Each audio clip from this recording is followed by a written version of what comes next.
Let's talk about placing ISO messages and annotations into your isometric drawing. So if you'll switch from your Home tab into your ISO tab, you're going to see that you have an entire panel of ISO annotation tools. The first tool that we'll look at is the Start Point tool and the Breakpoint tool. Now these will be used to pick a starting point and breaking point to break which sections of pipe are going to appear on your annotation drawing. Now it is a little bit easier to use your snaps if you switch this to a 2D wireframe. So I'm going to go up here and I'm going to change my visual style and switch it to a 2D wireframe.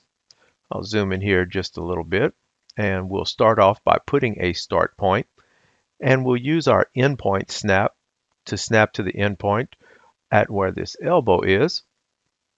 You can see where the start point icon has appeared. And now we'll put a breakpoint and we'll go ahead and we'll break it at the T, and we'll do a shift right click, use our endpoint snap, and then we'll go ahead and put a breakpoint in here. You can see the red ball, and that's going to signify the breakpoint. Now, we're going to go ahead and point out the direction of the fluid flow in our drawing, and to do that, we'll use a flow arrow. So if you look in the same panel, ISO Annotations, we'll go ahead into here and we will select Flow Arrow. Once we select the flow arrow, we're prompted to pick the insertion point on the pipe or the fitting, and we'll go ahead and do that on this section of pipe, but we're going to use our snap to get in there. With a shift right click, we'll use our nearest snap, go into the pipeline, find a snap point, and go ahead and put it on. Now you'll see that the flow is going to the right here. If that's not the way that you want the flow to go, you can always reverse the flow. Now, if you decide you need to reverse it after the fact, just click on the flow symbol and you'll see this small arrow right here, and you'll see clicking on it will reverse your flow from the direction that it's currently traveling. Now, in the event that you have a message that you need to add into your drawing or onto a specific section of pipe, we can use our ISO messaging tool. So if you go back to the ISO annotations panel and go into ISO message, go ahead and click that on. You'll see that we have several choices. We can have no enclosure or a box enclosure, various circle, triangle, diamond, double circle, ellipse. We'll just go ahead with no enclosure here, and we'll type in the message. I'll go ahead and type in a message here,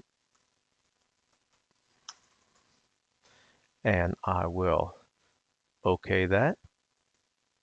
And then we get to pick a point for it. So once again, we'll use our nearest snap, and I'll go ahead and drop this on the pipeline. And you'll see this little sphere right here. And this sphere is going to be the symbol that's going to be marking the location of a message. It's not going to show up in your 3D model, but we will see it whenever we run the production ISO or the quick ISO. Now, so that we can see the results of all the messages and annotations that we've added, we're going to create a production ISO. So let's go ahead to your ISO creation panel this time, and you'll find that right here. And then we'll use this tool that is your production ISO tool. If you choose to use the command line, your command will be plant production ISO. So let's go ahead and invoke this tool. And you'll see we have some filters up here. Now you can filter out to show only selected line numbers. You can filter to show all the line numbers in the project, is what you're looking at now. But I'm going to go ahead and say only show the line numbers that are involved in this current drawing. So you'll see only the 1002 line number is included here. And we're going to go ahead and stick with the check ANSI B ISO style. And I'm going to go ahead and leave it in the default isometric folder here. I will go ahead and click overwrite if existing. That way, if I'm replacing an isometric, perhaps with one that I made a mistake or I no longer want, I won't have a bunch of the same isometrics piling up in my isometric folder. And I don't need any DWFs to send out to anyone who's not using Plant but Design Review, so I'll leave that box unchecked. Well, let's go ahead and create this isometric. And you'll see in the command line, it's telling you that the ISO creation is processing in the background. Now, if you look in the lower right-hand corner, we have a message that's come up. It says the isometric creation is complete. All isometrics created successfully. If there were any errors, they would be pointed out here, and you could check a log file for errors to see what the problem was. But right here, we can click to go ahead and view the isometric details. And you'll see that 6 isometrics were created, no errors and no warnings, and you'll see the 6 isometrics here listed. Now we can go ahead and open up the folder containing these isometrics. Now instead of opening the production isometric here, we're going to go ahead and close the Windows Explorer file. And I'm going to go ahead and close this as well. And then I'm going to show you where the isometric drawings can be accessed from your project manager.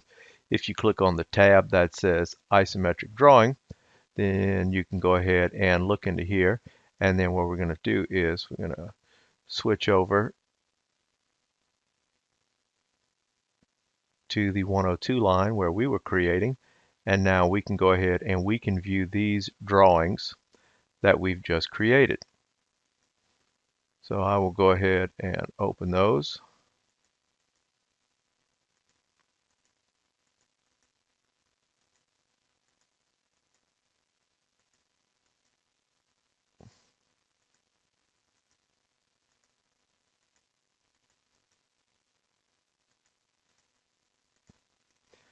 Now these are the drawings that we just did whenever we created the isometrics.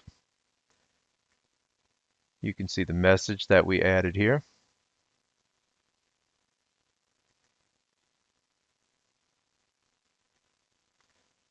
You can see how we split the pipe.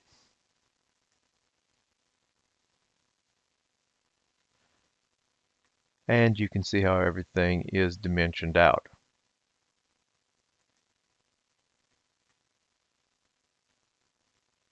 Now, of course, there's ways that all of this can be set in properties so that you can customize the way that your isometric would appear. And the first one that was created.